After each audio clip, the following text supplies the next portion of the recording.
In the sprawling city of Elyndor, a tale of two worlds unfolds. Above, the golden spires of the elite scrape the sky, a beacon of prosperity. Below, in the shadowed alleys, smoke and sickness cling to the cobblestones like a shroud. It was here, in the heart of despair, that a young girl named Lyra lived. With a face smudged with dirt but eyes that held the brightness of stars, she learned the art of healing from her mother, a woman whose gentle hands brought comfort to the suffering. "Remember, Lyra," her mother would whisper, her voice a soft melody against the city's cacophony.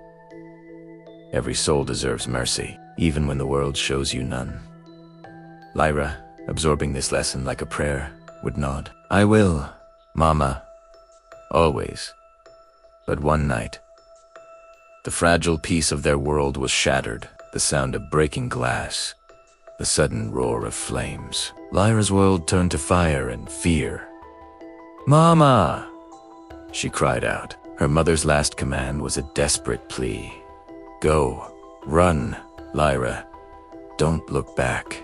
As Lyra fled into the choking smoke, she saw the marmored men, their shields bearing the royal crests of House Corvain, their torches leaving a trail of destruction. Her home, her mother, her entire world was consumed by the inferno. They called it an accident, a tragic fire.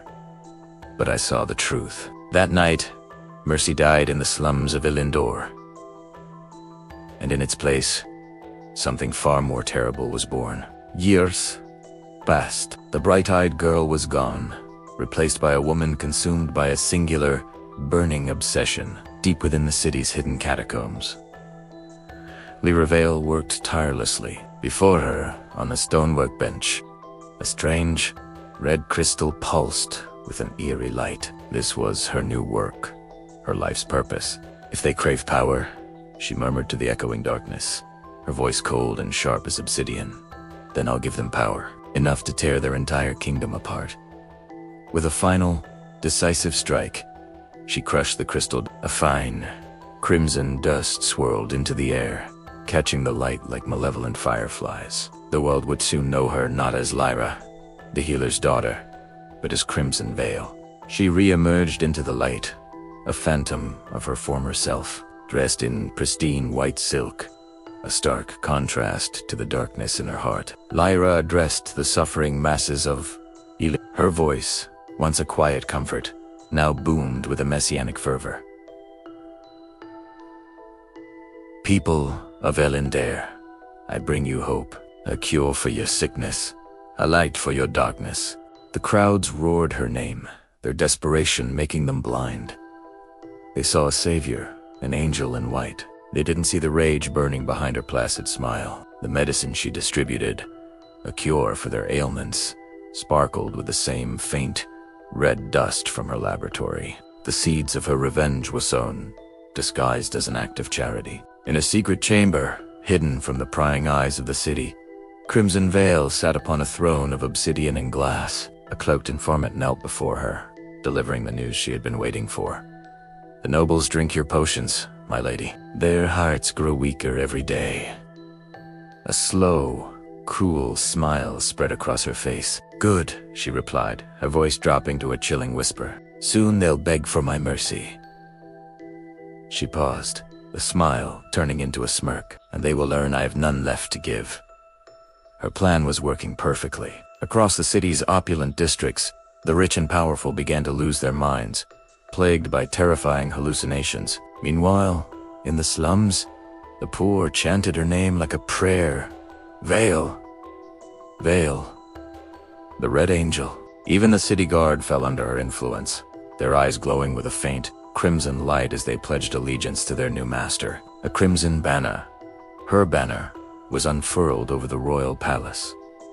The night of the red moon arrived. The sky itself seemed to bleed, casting a horrifying scarlet glow over Elyndor.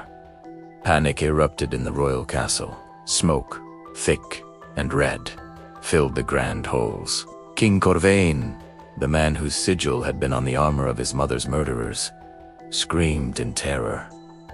"Find her! Stop her before it's too late."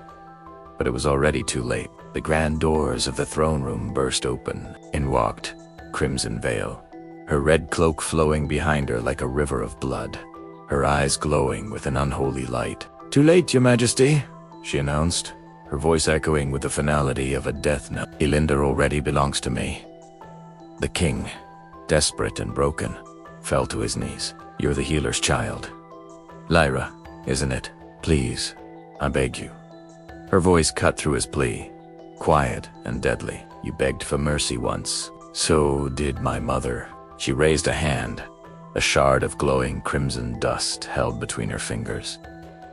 A flash of light, a sickening slash, and the king fell. Elyndor had a new ruler. Stepping onto the castle balcony, Vale looked down upon the city she had conquered. Below, fires burned, and red dust floated in the air like celebratory ash. Her followers, an army of the enthralled and the devoted, knelt in the streets, their voices rising in a single, thunderous chant. "Hail, Crimson Vale, hail, the Queen of Ashes." She had done it. She had achieved the impossible. But as she watched her new kingdom burn, a whisper escaped her lips, meant only for herself. "You wanted a goddess. You created a monster." Later, in the hollow silence of the throne room, she sat alone, staring into a small, silver locket. Inside, a faded picture of her mother smiled back at her. "Mama," she whispered, her voice cracking for the first time. "Did I avenge you, or did I destroy what was left of you?" A single tear traced a path down her cheek, falling onto the crimson crystal that rested beside her throne, making it glow just a little brighter. Power never dies, it only changes hands. And mercy is for the weak.